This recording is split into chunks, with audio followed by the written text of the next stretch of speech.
So good morning class, welcome to this lecture of tool engineering. We have studied up till now what do you mean by manufacturing processes, what do you mean by the different types of cutting tools, what are the different types of cutting tools. Then we have seen the geometry of a single point cutting tool, and in that single point cutting tool we have seen certain angles like the rake angle, the cutting edge angle, and the clearance angle and the relief angle. So what I want you people is to draw this diagram, the diagram that is shown here. Draw this diagram, locate each and every angle and understand them clearly. It is very important for you to understand these angles. It is very important for you to understand these angles.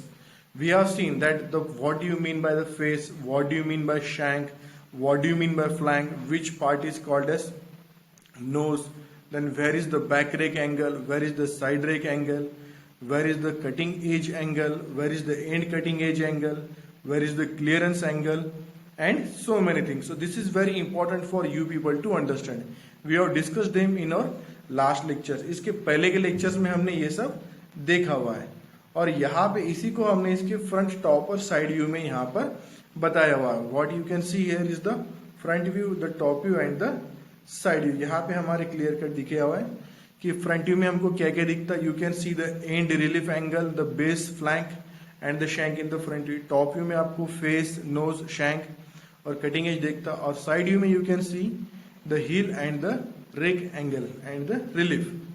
So this is the geometry of the single point cutting tool.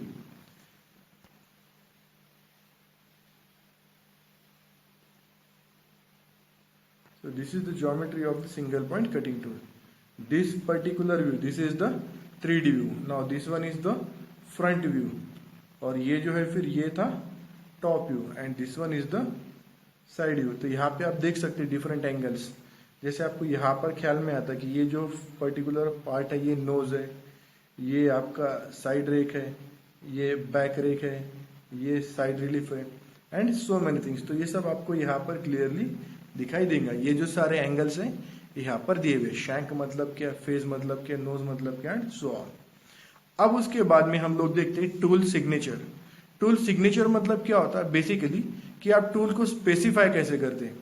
मतलब आपको अगर कोई tool suppose चाहिए तो आपको उसमें कौन सा टूल चाहिए, तो how will you specified, that is called as tool signature. तो इसके 4 डिफरेंट मेथड्स है, जिसमें कि 2 काफी इंपॉर्टेंट है, the American system and the British system.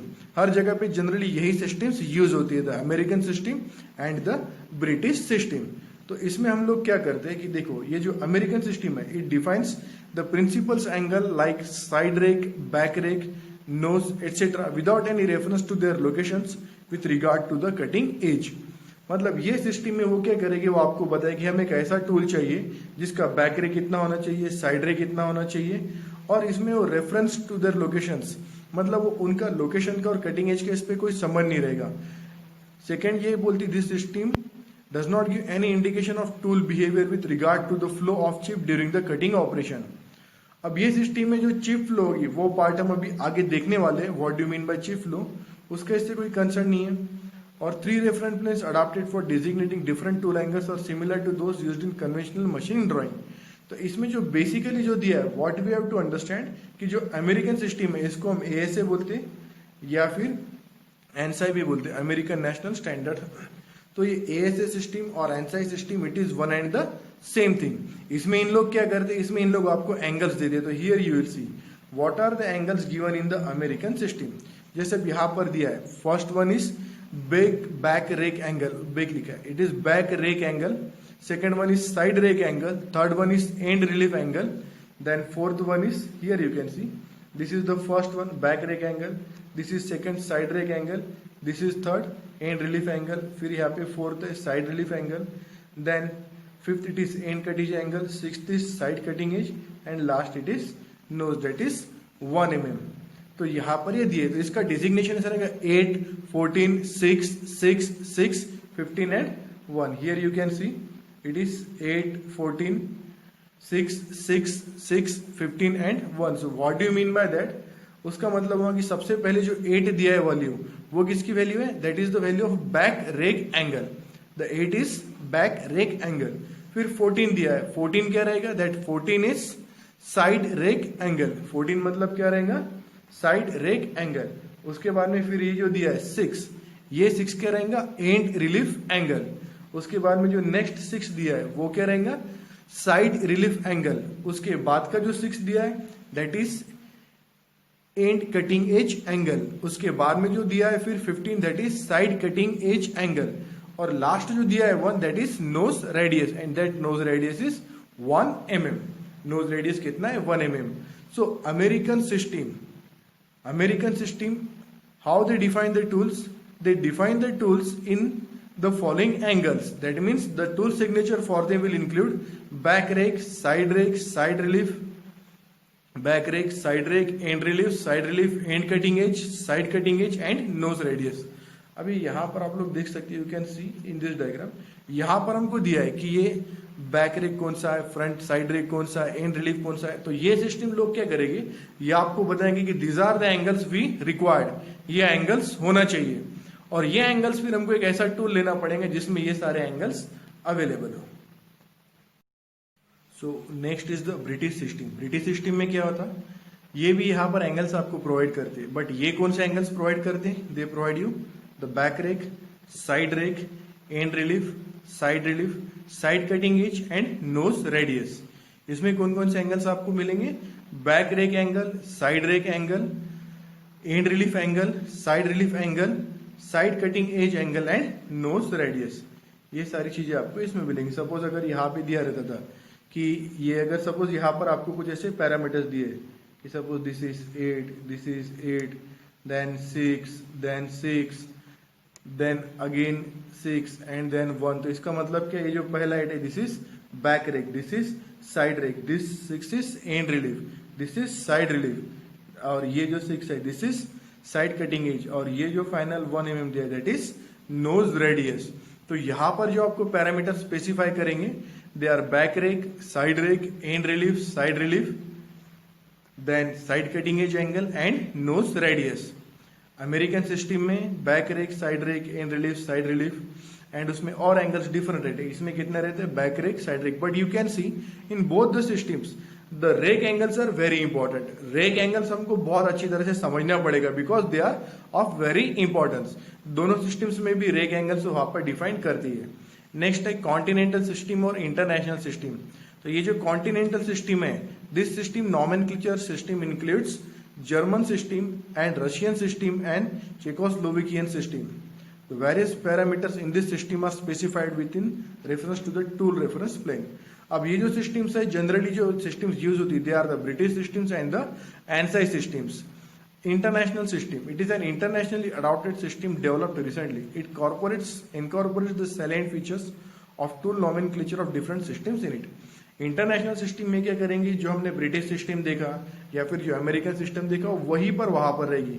तो basically what happens, this American and British system they are being used even today itself. वो maximum जगह पे वही दोनों ही यूज होते हैं to designate that is for a particular tool. Tool टूल सिग्नेचर चाहिए आपको तो ये दोनों सिस्टम्स ही वहां पर यूज होते हैं, that is the American system and the British system. और ये जो कॉन्टिनेंटल सिस्टम है सो ये फिर सबके जैसे इसमें जर्मन बता रहे, रशियन बता रहे, चेकोस्लोवाकियन बता रहे, तो ये अलग अलग कुछ तो इनकी कुछ एक अलग सिस्टम है, वो एक अलग पार्ट है। But what we are interested that we must know basically this two systems, the ASA systems and the British system, ASA system and then the British system. अब उसके बाद में हम नेक्स्ट टॉपिक देखते हैं, will see chip formation. Chip formation मतलब क्या होता है कि यहां पर आप देख सकते हैं कि हियर यू कैन सी ये यहाँ पर एक वर्क पीस है, उसके बाद में यहाँ पर ये जो एक कटिंग टूल है, और उसके बाद में ये जो एरो दिखा रहा है इस ऊपर जो फॉर्म हो रही है ये फॉर्म हो रही चिप्स। तो you can see it here कि जब कटिंग टूल यहाँ पर कट कर रहा है इन दिस पर्टिकुलर डायरेक्शन, तो ये जो मटेरियल है this material is being moved in the form of chips. ये चिप के फॉर्म में मटेरियल ऊपर मूव हो रहा। तो अब जब भी कटिंग होता है तो material moves in the form of chips. तो ये क्यों होता है, क्योंकि जब एक्चुअल में मटेरियल कट होता तो here you can see this particular portion, ये यहां पर जो दिखाते हैं दिस ये यहां पर दिस पर्टिकुलर पार्ट, यानी ये वो पॉइंट है जहां पे मटेरियल और टूल का कांटेक्ट आ रहा है। वो पॉइंट जहां पर ये मटेरियल है, सपोज ये टूल है, इनका कांटेक्ट आ रहा, तो ये वाला पॉइंट यहाँ पे कैसा शियर स्ट्रेस डेवलप होता है, एक शियर जोन बनता है जिसकी वजह से चिप का फॉर्मेशन स्टार्ट होता है।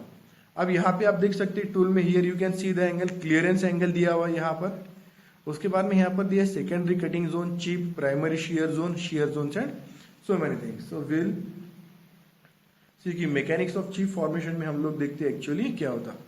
As the tool is forced into the material, the chip is formed by shear deformation within a shear zone.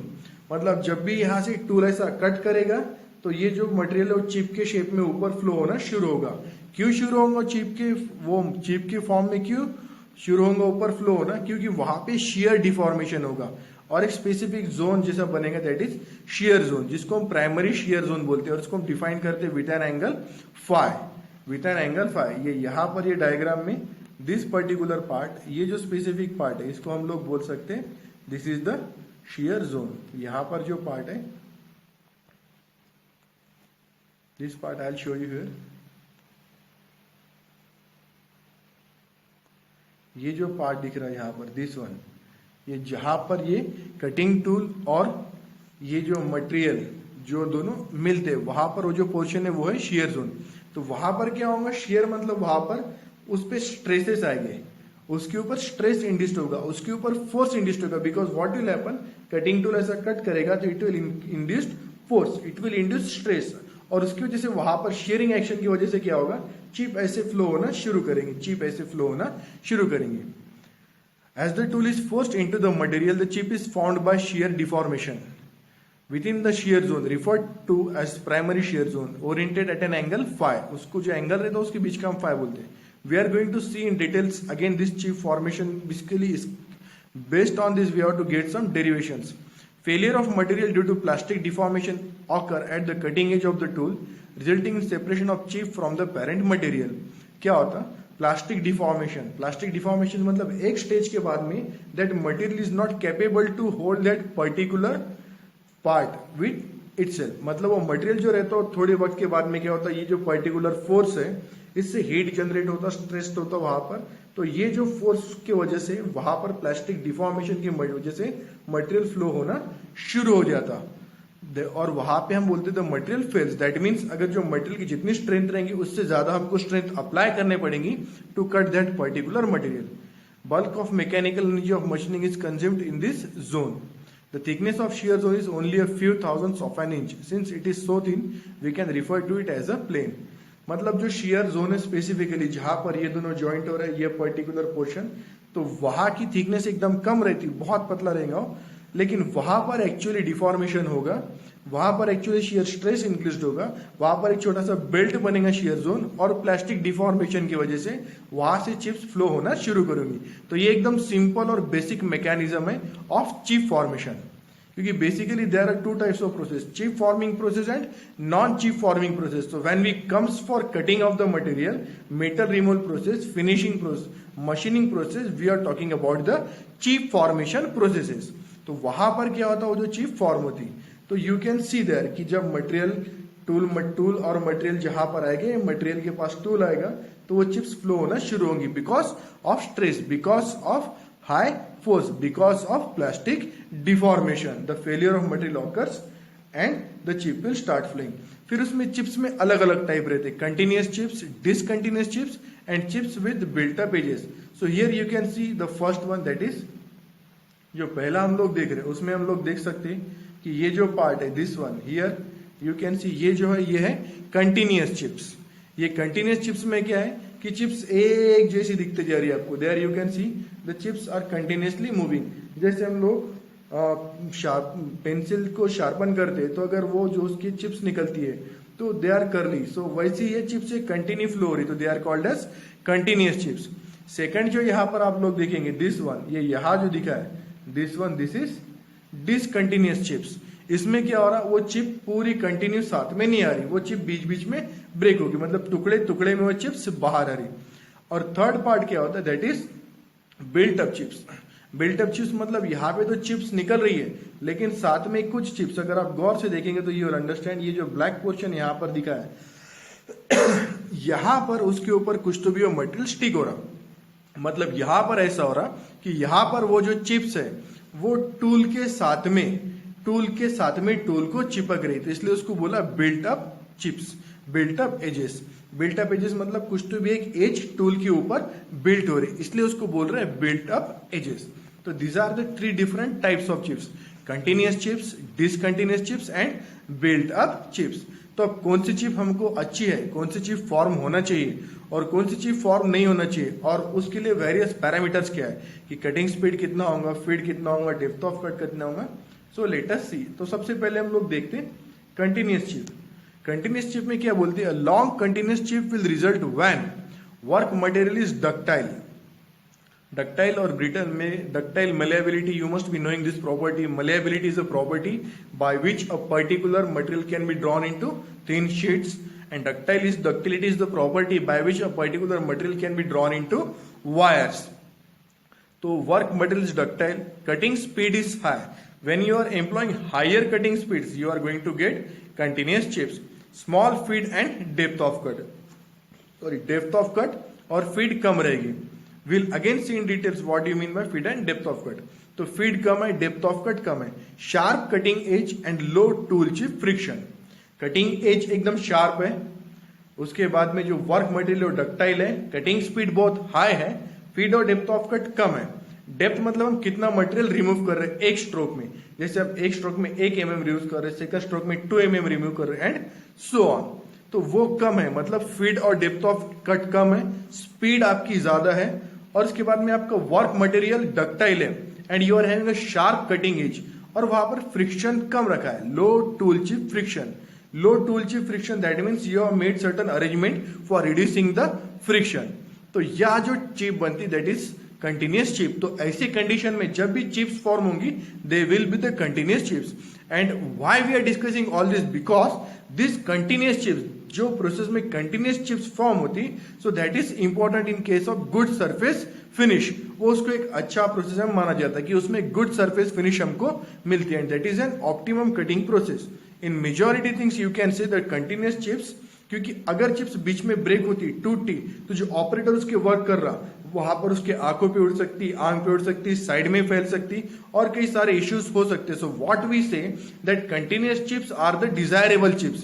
Continuous chips हमको चाहिए रहती, we want the process where we get this continuous chips, and these are the conditions for getting the continuous chips. What are the conditions? Work material is ductile, cutting speed is high, small feed and depth of cut, sharp cutting edge, low tool chip friction, good surface finish, and turning tools are often equipped with the chip breakers to solve this problem when chip disposal become long. अब उसके बाद में देखते हैं discontinuous chips. It consists of segments that may be firmly or loosely attached to each other. Discontinuous में कैसा होगा, थोड़ी सी चिप बनेगी, फिर टुकड़ा, फिर एक टुकड़ा, फिर एक टुकड़ा, कंटिन्यूअस। वो मतलब इसमें कैसे एक जैसे कंटिन्यू चल रही थी, उसमें 1 2 3 इस टाइप से बनेगी। This chips occur when machining hard brittle material such as cast iron. Brittleness मतलब जो प्रॉपर्टी ग्लास की होती है, बायोचिट ब्रेक्स, तो वो जो प्रॉपर्टी जिस कास्ट आयरन में होती वहां पर जनरली चिप्स मिलती। Brittle failure takes place along the shear plane before any tangible plastic flow occurs. Discontinuous chips will form in brittle materials at low rake angles. अब इसके लिए कंडीशन क्या रहती, rake angles are low and large depth of cuts, यानी आप बहुत ज्यादा depth of cut दे रहे हो, आपके रेक एंगल कम है, तो फिर और आपका material brittle material like cast iron, तो डिसकंटिन्यूअस चिप्स फॉर्म होगी। डिसकंटिन्यूअस चिप्स में क्या होगा, एक चिप आएगी, उसके बाद में वो निकल जाएंगे, फिर बाद में दूसरी चिप आएंगी, मतलब एक जैसे ऐसे जॉइंट नहीं रहेंगे कि continue, not like a continue thing, they will be discontinued, इसीलिए उसको बोलते हैं discontinuous chips. And they will be formed in the case when we are using brittle material. Brittle material that means like a cast iron material, और उसके बाद में वहां पर क्योंकि प्लास्टिक फ्लो नहीं होगा, द मटेरियल विल फ्लेल।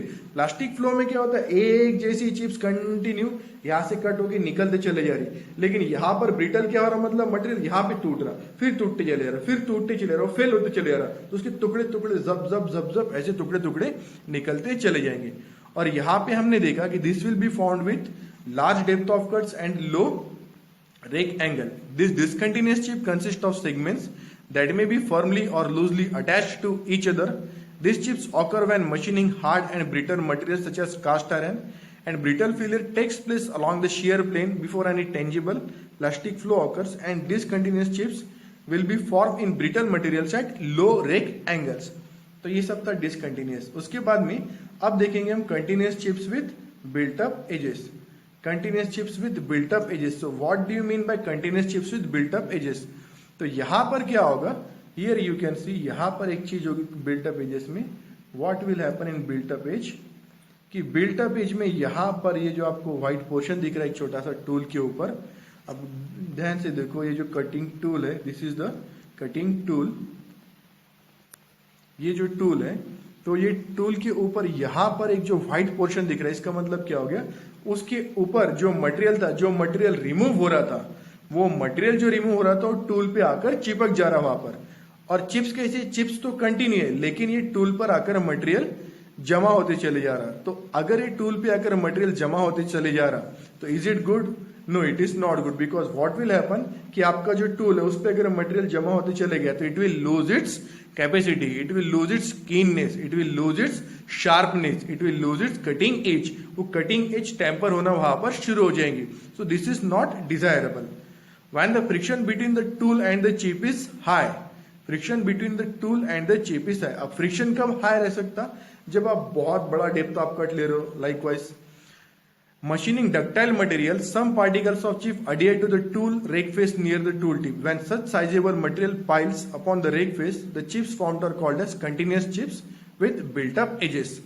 मतलब जहां पर भी आपका फ्रिक्शन ज्यादा होगा, तो जहां पर फ्रिक्शन ज्यादा होगा वहां पे जो मटेरियल है पर्टिकुलर, वो टूल पे आके चिपक जाएगा। मतलब जो चिप जिस मटेरियल की बन रही थी, तो चिप तो उसके निकलेंगे कंटिन्यू, लेकिन कुछ मटेरियल टूल पर आकर भी चिपक जाएगा।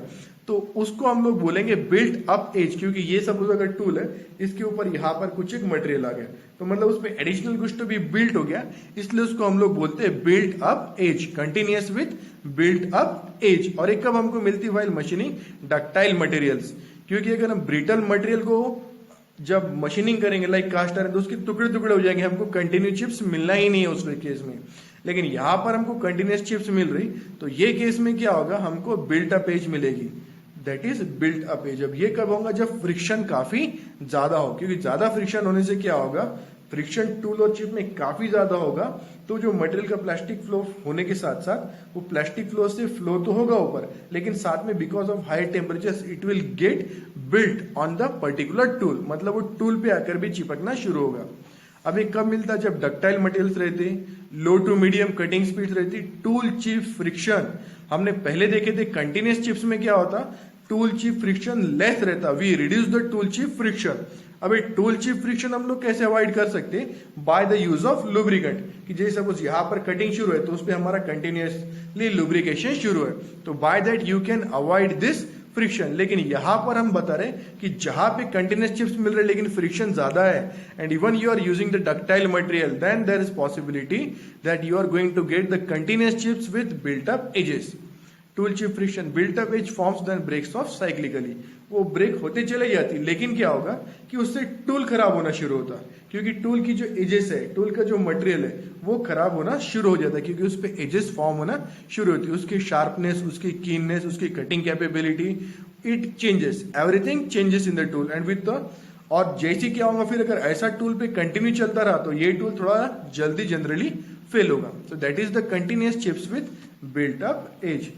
अब नेक्स्ट रहता है फिर उसके बाद में सीरेटेड चिप्स, मतलब इसके बारे में क्या बताए कि these are the semi continuous chips with alternating zones of high shear strain and low shear strain, low thermal conductivity and strain that decreases sharply with temperature. Titanium exhibit this behavior. They have sawtooth like appearance, associated with difficult to machine metals and high cutting speeds.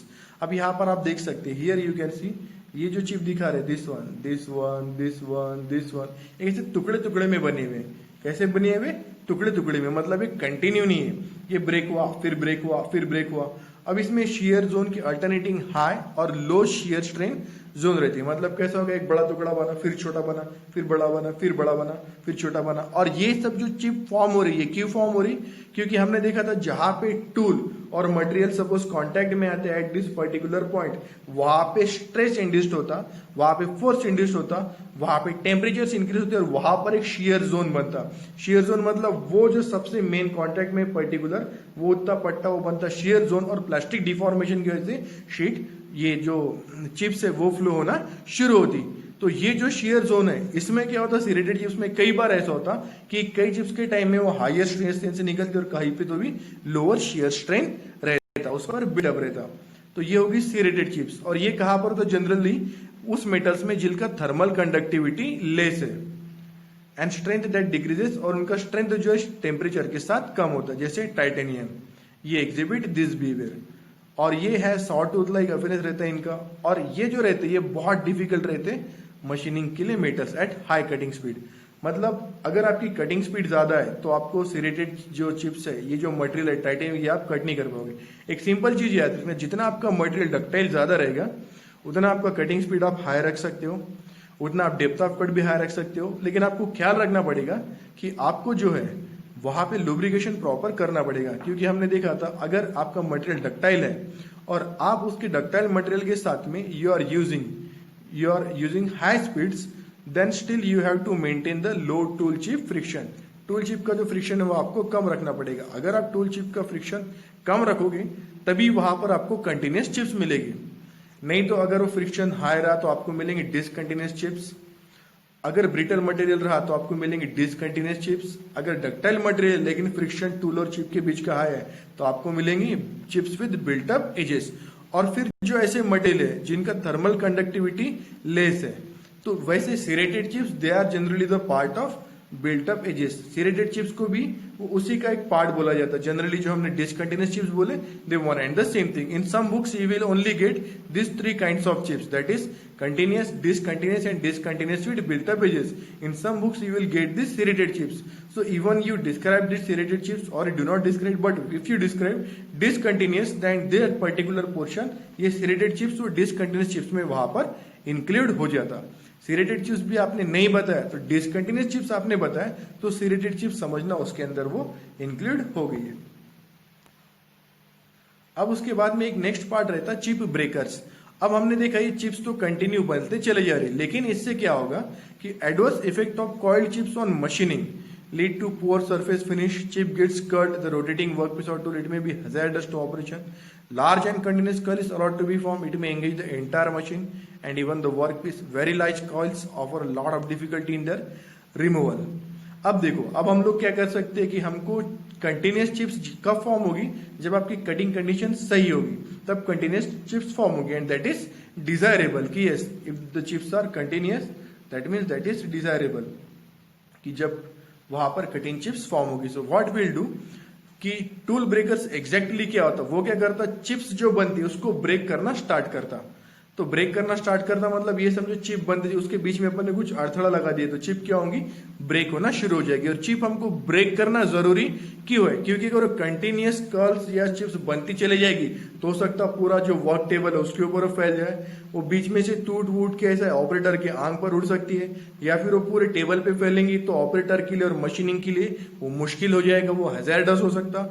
और फिर अगर उतना आप उसको जमा कर लोगे एक साथ बल्क तो इसको रिमूव करना भी मुश्किल हो जाएगा। तो इसके लिए हम लोग क्या करते हैं, जनरली चिप ब्रेकर वहां पर हम लोग यूज करते हैं। तो what do you mean by the chip breaker, chip breaker मतलब एग्जैक्टली क्या होता, तो चिप ब्रेकर मतलब यहां पर देखो कि ये हम देख दो शेप देख, जैसे हमने क्या ऐसा शेप बनाया, I will show you here, ये यहां पर जो एक शेप दिख रहा है हम लोगों को, ये इस तरह का शेप, ये यहां पर, तो ये टूल है, टूल पे जैसी चिप आ रही है और आगे टूल पे हमने एक सेमी सर्कुलर शेप बना दिया, ग्रूव बना दिया, तो चिप वहां पर कट हो जाएंगी। ये हमने एक स्टेप बनाया, चिप यहां पर आकर कट होंगी, ये हमने ऐसा शेप बनाया। और ये एक एडिशनल उसमें मतलब हमने टूल के डिजाइन में किया कुछ तो भी एक एडिशनल पार्ट वहां पर डाल दिया तो चिप आके उससे टकराएंगी और चिप टूट जाएंगी, मतलब चिप सीधे सीधे ब्रेक हो जाएंगी। तो इसलिए हम लोग इसको बोलते हैं चिप ब्रेकर। ये है ग्रूव टाइप, ये this is first one groove type, this is second one step type, secondary rack type and clank type. तो इस तरह के चिप ब्रेकर्स रहते हैं।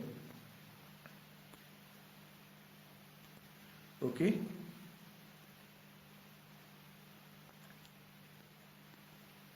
Now, okay, let me go through this.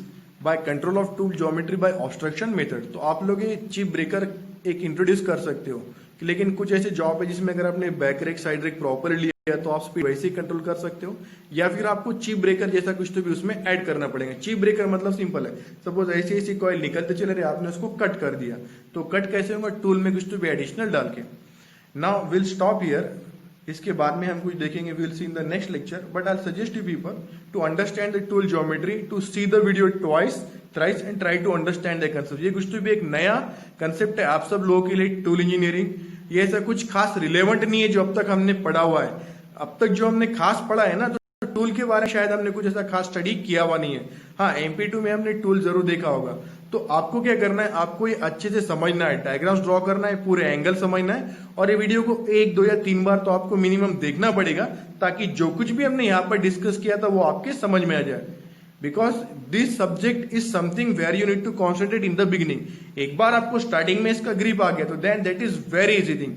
एक बार आपको एंगल समझ गए, ये चिप ब्रेकर समझ गए, चिप फॉर्मेशन समझ गया, और नेक्स्ट लेक्चर में कोई डेरिवेशंस बताओगे वो एक बार ख्याल में आ गए, then the entire subject, the entire unit, it will become easy for you.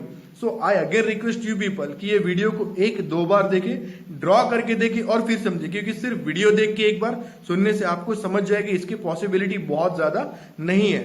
What you have to do, you have to watch the video, you have to draw the diagrams, you have to take the pics, मतलब उसके pictures आपको draw करने पड़ेंगे, locate करना पड़ेंगे proper, and then you will understand the concept. So what will do, will stop here for today, see you in the next lecture. चलो, thank you class, जय हिंद।